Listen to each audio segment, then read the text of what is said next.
सोचिए एक ऐसी सरकारी स्कीम जो इतनी इतनी सफल हुई कि इसे अचानक बंद करना पड़ गया। अजीब है ना। आज हम सॉवरेन गोल्ड बॉन्ड के इसी अजीबोगरीब पैराडॉक्स को समझने जा रहे हैं। चलिए देखते हैं कि ये माजरा आखिर है क्या। जरा सोचिए, एक सरकारी इन्वेस्टमेंट जिसमें लोगों को 300% से भी ज्यादा टैक्स फ्री रिटर्न मिला, और फिर भी अचानक से सरकार ने उस पर फुल स्टॉप लगा दिया। आखिर हुआ क्या? यही वो सवाल है जिसका जवाब हम आज ढूंढने निकले हैं। सबसे पहले इस नंबर को देखिए, 72,275 करोड़ रुपए। ये वो टोटल पैसा है जो सरकार ने सॉवरेन गोल्ड बॉन्ड स्कीम से उठाया था। मतलब इससे इस स्कीम की पॉपुलैरिटी का अंदाजा लगाया जा सकता है। जबरदस्त थी। तो अभी हालात क्या हैं? देखिए, 2015 से 67 किस्तों के बाद भारत सरकार ने नए सॉवरेन गोल्ड बॉन्ड इश्यू करने पर एक तरह से रोक लगा दी है। मतलब अब कोई नया इश्यू नहीं आ रहा। और इस एक फैसले ने पूरे बाजार का गेम ही बदल दिया है। लेकिन यह स्कीम बंद क्यों हुई, ये समझने से पहले ये जानना जरूरी है कि इसको शुरू ही क्यों किया गया था और यह सच में एक गोल्ड प्लस आइडिया था। तो आखिर ये सॉवरेन गोल्ड बॉन्ड या एसजीबी है क्या चीज? बिल्कुल आसान भाषा में समझें तो ये कागज पर सोना खरीदने जैसा है। सरकार सोने के दाम के बराबर के बॉन्ड्स दे देती है, जिसे आरबीआई इशू करता है। इसका फायदा, घर पे सोना रखने का झंझट खत्म, चोरी का डर नहीं, प्योरिटी की चिंता नहीं। और जो चीज इसे सबसे खास बनाती थी वो था इसका डबल फायदा, यानी ड्यूअल रिटर्न मैकेनिज्म। पहला, जैसे जैसे सोने का भाव बढ़ेगा बॉन्ड की कीमत भी बढ़ेगी, सिंपल। और दूसरा, इसके ऊपर से शुरुआती इन्वेस्टमेंट पर हर साल 2.5% का पक्का पक्का ब्याज। मतलब सोने की बढ़ती कीमत का फायदा तो है ही, साथ में एक्स्ट्रा इंटरेस्ट भी। इसी ने इसको गोल्ड प्लस इन्वेस्टमेंट बना दिया। लेकिन कहते हैं ना, हर अच्छी चीज की एक कीमत होती है। और यहां पर इस स्कीम की जबरदस्त सक्सेस ही सरकार के लिए एक नई मुसीबत बन गई। चलिए देखते हैं कि सक्सेस की ये कीमत क्या थी। चलिए एक रियल एग्जाम्पल से समझते हैं।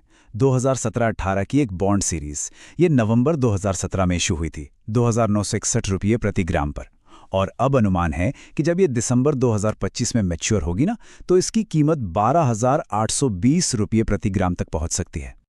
यानी सीधे सीधे 332% का कैपिटल गेन सिर्फ एक बॉन्ड सीरीज पर। सरकार को इन्वेस्टर्स को इतना बड़ा मुनाफा चुकाना पड़ा, और याद रखिए ये उस 2.5% सालाना ब्याज के ऊपर था। और इस बात को खुद economic affairs secretary mister Ajay सेठ ने माना। उनके शब्दों में एसजीबी सरकार के लिए एक बहुत महंगी उधारी बन गई थी। तो साफ है, ये स्कीम सरकार के लिए एक बहुत महंगा सौदा साबित हो रही थी।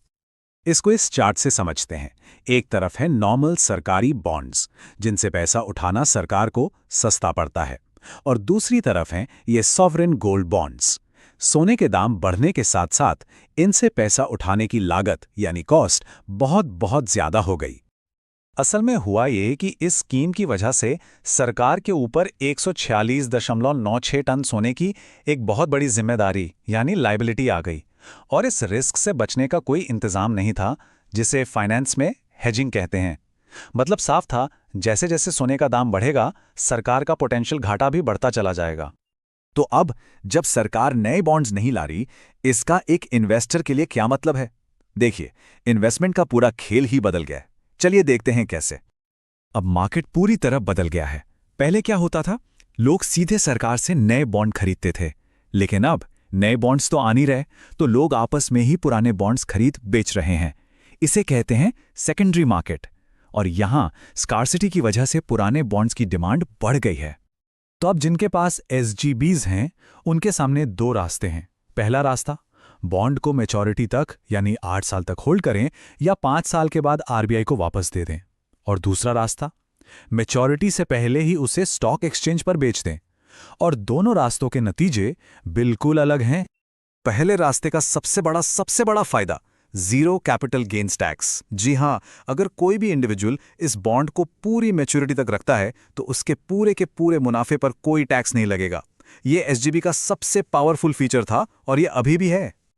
लेकिन अगर बॉन्ड को मैच्योरिटी से पहले स्टॉक मार्केट में बेचा जाता है तो उस मुनाफे पे कैपिटल गेन्स टैक्स लगता है। और यहां एक बहुत जरूरी बात है, बजट 2024 में एक नया टैक्स सिस्टम लाया गया है जो 23 जुलाई 2024 के बाद होने वाली सारी सेल्स पर लागू होगा। तो इस पूरी कहानी का निचोड़ क्या है? SGBS पर इस पॉज के बाद गोल्ड इन्वेस्टमेंट का फ्यूचर कैसा दिखता है? सरकार की स्ट्रेटजी अब बदल चुकी है। उन्होंने गोल्ड इंपोर्ट्स पर जो कस्टम्स ड्यूटी थी उसे 15% से घटाकर सीधा 6% कर दिया है। इसके पीछे मकसद साफ है, फिजिकल गोल्ड को सस्ता करना और उसकी स्मगलिंग रोकना। हो सकता है सरकार अब चाहती हो कि लोग बॉन्ड्स की जगह वापस फिजिकल गोल्ड खरीदने पर फोकस करें। और यहीं पे आके एक बड़ा सवाल खड़ा होता है।